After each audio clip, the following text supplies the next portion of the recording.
In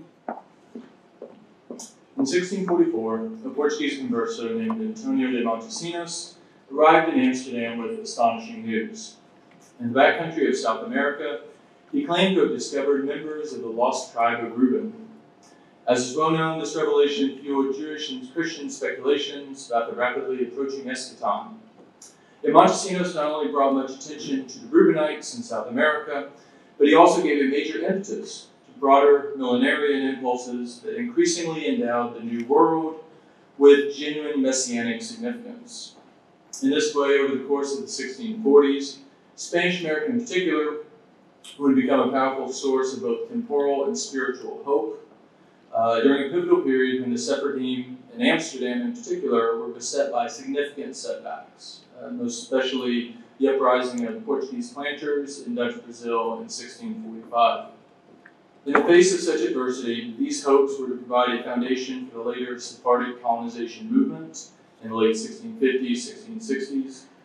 However, in the aftermath of the disaster of 1645, but years before the final collapse of Dutch Brazil in 1654, at least some Sephardic Jews in Amsterdam sought out new, direct commercial and spiritual linkages with Spanish America. And this is evidenced especially in the strange case of Luis Mendes Chavez, which I'll be discussing in the second half of this paper.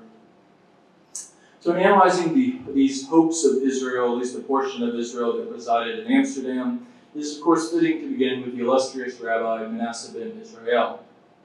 In his famous Esperanza de Israel, it is important to note how Manasseh looked to America for much of this evidence that the time of messianic redemption was near at hand. For starters, one particularly significant development was the dramatic upsurge in inquisitorial activity in the New World in the 1630s and 1640s, as referenced by Diana. Manasseh interpreted this intense persecution wrought by, quote, that horrible monster, the Spanish Inquisition, end quote, as fulfilling the prophecies of the fourth beast in the 7th chapter of the book of Daniel. These prophecies were being fulfilled, according to Manasseh, wherever that, quote, Spanish tyrannical empire rules. And this would be not only in Spain itself, but in Peru and Spain. This is evidenced above all by the fiery martyrdoms of Francisco Maldonado de Silva in 1639 and Tomás Trevino de Sobremonte in 1649. Commemorated across the Sephardic diaspora, these martyrs were interpreted as witnesses of faith, unconquered by the terrors of the Holy Office. And the momentous news of these converso martyrdoms in the New World only strengthened Sephardic consciousness of a resilient Jewish presence in these distant lands. Second, an essential dimension of the hope of Israel consisted of the gathering together of all 12 tribes. But for the tribes to be gathered, they of course must be initially scattered. Quoting the prophet Isaiah, Manasseh maintained that it was essential for members of both the tribes of Judah and the lost tribes of Israel to be found in America. Of special significance for him is the verse Isaiah 11:12, and he shall set up a sign for the nations and shall assemble the outcasts of Israel and gather together the dispersed of Judah from the four quarters of the earth. The eyewitness testimony of Montesinos regarding the Reubenites in Spanish America provided for Manasseh the clinching evidence of the fulfillment of this prophecy regarding the outcasts of Israel. On the other hand, the dispersed of Judah was taken to refer to the Jews, and the four quarters of the earth would be Asia, Europe, Africa, and finally, America. From the successful Dutch conquest of Pernambuco in 1630, Manasseh could claim that, quote, the tribe of Judah now has synagogues not only in 3 parts of the world, but also in America. Thus, a critical part of the prophecy had been fulfilled, and the synagogues in the New World were visible signs of this fulfillment. Other Sephardic writers also invested America with messianic expectations. In a rather ambiguous passage in his famous Romance al Divin Martyr, Antonio Enriquez Gomez has the divine martyr to cry out, "Woe betide you, godless people, you that blindly worship idols in the wastelands of the world, for it is God who threatens you. From the north, America, at the end of the 9th year, will raise its banner and lay waste the seas of the meridian with 140 ships, while a wise captain discovers 3 islands in 13 days, the scourge of many kingdoms. Drawing on the book of Daniel, this passage is part of a series of prophecies proclaiming the eventual destruction of Spain and the coming of the Messiah. From the poem alone, it is unclear exactly who is being referred to as America here. The Dutch are probably the most plausible candidate. However, given the poem's likely date of composition in the late 1640s, it is also possible that the poet was influenced here by Montesinos' account, which would suggest a composite army of Reubenites and indigenous tribes. Nor are these exclusive possibilities, as the poem envisions a possible anti-Spanish alliance of peoples from both the Old and New worlds against the Spanish. By the time that Enriquez Gomez and Manasseh ben Israel were writing these works, however, the synagogues in the New World were under serious threat. In 1645, a year after the arrival of Montesinos in Amsterdam, the Portuguese planters in Brazil launched a massive offensive against the Dutch, successfully devastating, if not outright conquering, practically the whole of Netherlands, Brazil, outside of 5 or 6 strategic and fortified bases. For the Sephardim in Amsterdam, who had invested both economic and spiritual capital into Brazil, the shock of this cataclysmic turn of events is hard to exaggerate. As Jonathan Israel notes, for the entire Jewish community in Amsterdam, quote, it was a blow not just to its trade and colonizing activities, but to its entire political and emotional world. It is essential to remember that it was within this context that Montesinos' narrative about the lost tribe of Reuben germinated in the minds and hearts of many Sephardim in Amsterdam and across the Sephardic diaspora. After the final conquest of Dutch Brazil in 1654, the Dutch harbored deep nostalgia for lost Brazil, as they termed it, inspiring a number of schemes to retake northern Brazil back from the Portuguese. Additionally, the Dutch sought to establish colonies that could be for them a new Brazil. And similar sentiments moved the Sephardim in the United Provinces. For both religious and economic reasons, Sephardic Jews were not merely content to ponder messianic portents from afar, but also to become active participants in colonization efforts throughout the Circumpolar Caribbean, Curacao, Barbados, Martinique, and various places that have been studied by other scholars. Yet well before the fateful year of 1654, which is traditionally taken to be sort of the turning point in these colonization efforts in the Caribbean, there was at least one significant attempt on the part of some Jews in Amsterdam to expand their religious and economic influence to alternative New World locales, which would not depend on the increasingly precarious survival of Dutch Brazil. Sometime around 1646, so only a short time after this uprising in Dutch Brazil, Manasseh ben Israel and other leading Jews in Amsterdam helped to finance a slave trading voyage from Holland to Guinea and West Africa, then to Barbados, and finally to Venezuela. One of the leaders of this expedition was Luis Mendes Chaves, a Portuguese Jew who sought to smuggle into Spanish America not only a boat full of slaves, but also a miniature library of over a dozen Jewish liturgical and apologetical works, as well as various liturgical instruments for both private and public use. The unmistakable purpose was to instruct conversos in Spanish America about normative Judaism and to facilitate the proper observation of various religious festivals throughout the year. The imprint of Manasseh in particular can be seen throughout. Author of 3 of these books that were brought, publisher of 3 more, Manasseh was also the brother-in-law of Jonah Abravanel and close friend of Ephraim Bueno, the financial sponsors of another 3 books on the list. According to Mendes Chaves, it was Manasseh himself who gave the books to him so that he and his 3 fellow Jewish companions on the slave trading voyage could better understand the law of Moses. Predictably, the inquisitors were skeptical that such a collection was intended only for an audience of 4. For certain Jews in Amsterdam, including Manasseh ben Israel, it must have therefore appeared credible that there existed a sufficient audience for these books in Spanish America. It is significant to note that Mendes Chaves' voyage was not the first such endeavor to enjoy the support of Amsterdam's most famous rabbi. who firmly believed that the conversos in Spain and elsewhere remained truly, if not fully observant, Jews. According to a denunciation given before the Lisbon Inquisition, Manasseh was said to have boasted that he had sent 2 chests of books containing copies of his Conciliador, one to Spain and one to Brazil.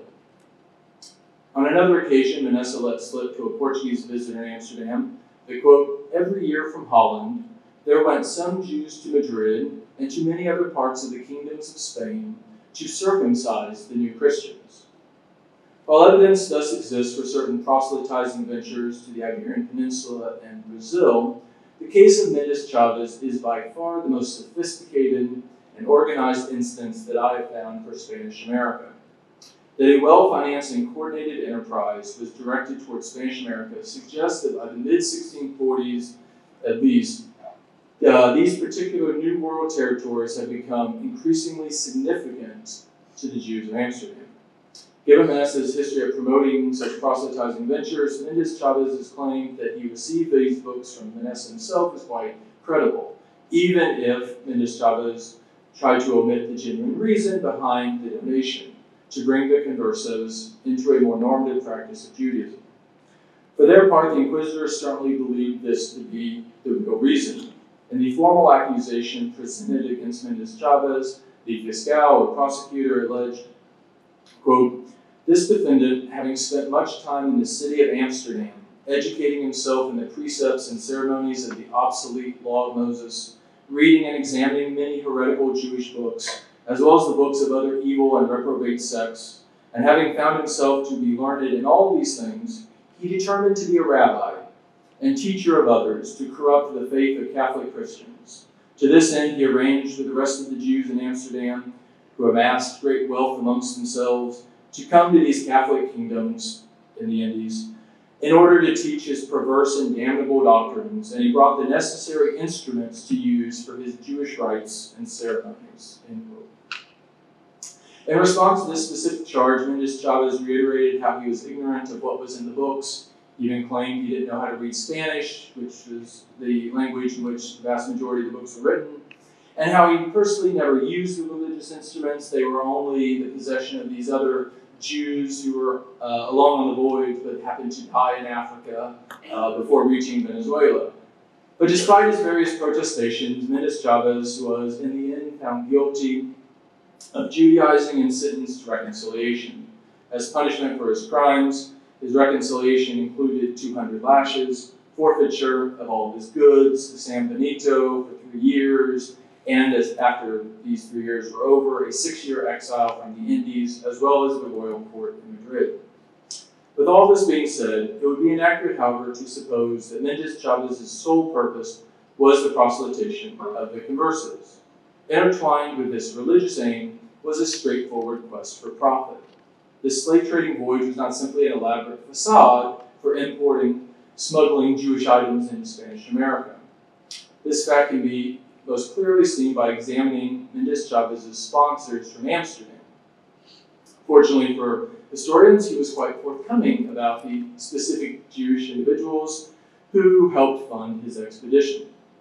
He named 6 benefactors in particular, their place of origin, and the amount they contributed for the voyage. Easily the most generous sponsor was Manasseh ben Israel's own patron, Abraham Pereira, who was said to have donated 8,000 pesos. Well known for his later devotion to the false messiah Sabbatai Zevi, Pereira moved to Amsterdam in 1646, where he joined his brother Isaac, who was already residing in the city. The Pereira brothers achieved great success in Spain through the wool trade and other lucrative commercial dealings, but due to inquisitorial pressure, the Pereiras fled Spain with their fortunes. By the mid-1650s, Pereira established a sugar refinery in Amsterdam, which he sold around a decade later for 45,000 guilders.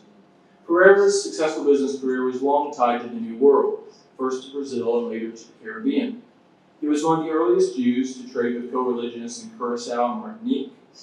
He had a nephew that took a residence up in Curacao, and his own son, Moises, settled in Barbados. Pereira also provides an interesting possible linkage between the voyage of Mendes Chavez and the millenarian tidings of Antonio de Montesinos. Shortly before leaving Amsterdam for Dutch Brazil at the end of 1644, Montesinos wrote a letter in Italian to an Elia Pereira who resided in Venice. No evidence has been found that this Elia Pereira was some alias of Abraham Pereira, and even if that were so, why would he write a letter in Italian to someone who would clearly also know Portuguese? Both men, according to sources, came from this, Abraham Pereira and Montesinos, both came from the same town in Portugal, Vila Flor. And regardless of exactly who this Elia Pereira was, it is known that Montesinos sent a letter to Venice describing his journey and time with the Reubenites in South America, and this letter provides some additional details not found in the published Relación. Montesinos' news likely provoked similar sort of speculative conversations in Venice as it did in Amsterdam, and given that Abraham Pereira lived in Venice at the time, it is impossible to believe that he did not learn of Montesinos' adventure. And so assuming that Abraham Pereira in 1645 was even a fraction of the millenarian that he became by the 1660s, one can only imagine what kinds of ideas and emotions were prompted upon learning the discovery of the Reubenites. So a couple of years after this, what plans were being made for what would become, when plans were being made for what would become Mendes Chavez's voyage, did Montesinos' testimony factor in at all? Was Venezuela perhaps mistakenly chosen as a locale that would be close to the Reubenite lands? Jonathan Schorsch reasonably speculates that Montesinos' departure for Dutch Brazil, only a few months after arriving in Amsterdam with this news, was perhaps motivated by a desire to go back and reconnect to the Reubenites. Montesinos, for his part, believed that the Reubenites controlled a large interior territory of South America, bordering both Spanish America and Portuguese Brazil. Perhaps this has influenced the decision to land Mendes Chavez's voyage in Venezuela. But in any case, whatever millenarian expectations Menes ben Israel invested in Mendes Chavez's voyage, it is quite plausible that they were shared by Abraham Pereira as well. Beyond Pereira, other sponsors of Mendes Chavez's voyage would also become notable participants in the expansion of Sephardic communities and commerce across the Caribbean. For example, Joseph Bueno de Mesquita, who later became best known as one of the leading Jewish residents in New York, donated 1,200 pesos for the expedition. Bueno de Mesquita cultivated many commercial ties with Barbados and Suriname. Another donor was Abraham de Vega, who donated 1,000 pesos. And he followed the footsteps of Pereira by establishing another sugar refinery in Amsterdam in 1657. Final example, David Dubai settled in Dutch Brazil in 1636 before leaving for Amsterdam in the mid-1640s. After donating 500 pesos, he shortly thereafter moved to London, where he became a gin merchant. And by the 1670s, he is found to be residing in Jamaica, taking up the English crown's offer to settle on the island in exchange for 30 acres of land. In the 1640s, however, Jamaica was still a Spanish colony, and London remained officially closed to Jews. Then, in the aftermath of the 1645 uprisings in Dutch Brazil, it was clear to perceptive merchants that new commercial paths would have to be opened. One such opportunity could be found with Barbados' emerging sugar industry, which was profiting greatly from Brazil's misfortunes.